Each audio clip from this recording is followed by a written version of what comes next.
कोटि प्रणाम। महाराज जी, गंदा खान पान, गंदा आचरण को त्यागने में सफलता मिली है।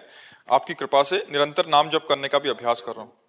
महाराज जी, बार बार मन में ख्याल आता है हमारे जीवन का उद्देश्य क्या है? नाम जप के बाद भी प्रारब्ध को भोगना ही पड़ेगा। जब शरीर बना था तब नाम जप नहीं कर रहे थे।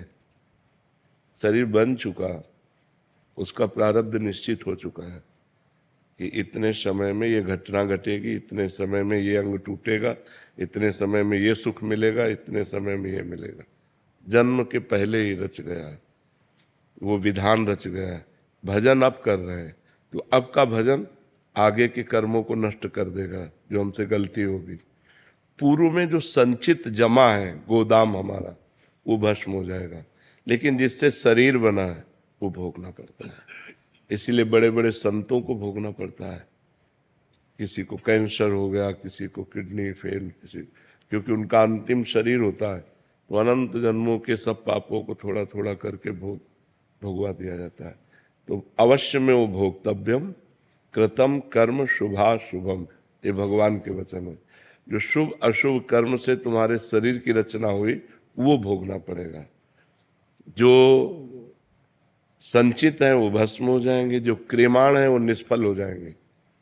चाहे तो इस कोटि का भजन करे कि प्रभाव रहित कर दे प्रारब्ध को, पर जब इस कोटि का भजन होता है तब प्रारब्ध को भोगने की क्षमता आ जाती है और भगवान की प्राप्ति की चाह उत्पन्न हो जाती है। वो अपने भजन को प्रारब्ध मिटाने में नहीं लगाता, क्योंकि उसको पता है हम प्रारब्ध मिटा भी दें तो जिस दिन शरीर को नष्ट होना उसी दिन नष्ट हो जाएगा। तो हम ऐसे भजन को ब्रह्मास्त्र को मच्छर मारने में क्यों लगाएं? ब्रह्मास्त्र का प्रयोग मच्छर मारने में क्यों करें? इसलिए बड़े बड़े संत आए हुए दुख को आदर से भोग लेते हैं और भजन करके भगवान को प्राप्त हो जाते हैं। समझ पा रहे हैं आप? महाराज जी, प्रारब्ध को सहने की क्षमता कैसे विकसित? नाम से। जितना नाम जप करोगे उतने प्रारब्ध को सहने की क्षमता। निरंतर नाम जब करते रहे तो जो भी कष्ट आएंगे, जैसे परसों हमारा पर्स गायब हो गया, तो उसको सहने कोई समस्या नहीं हुआ कोई दुख नहीं हुआ हमारा। हाँ ठीक है, धीरे धीरे हम छोटी छोटी घटनाओं से ऐसी अपनी बुद्धि को विकल ना होने दें।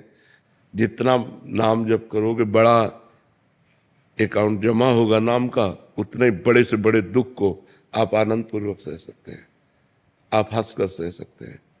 दुख होता है पर पीड़ा जैसे महसूस हो रही उसकी व्यथा नहीं होती, व्याकुलता नहीं होती। पीड़ा हो रही पर एक आनंद अंदर है, राधा राधा।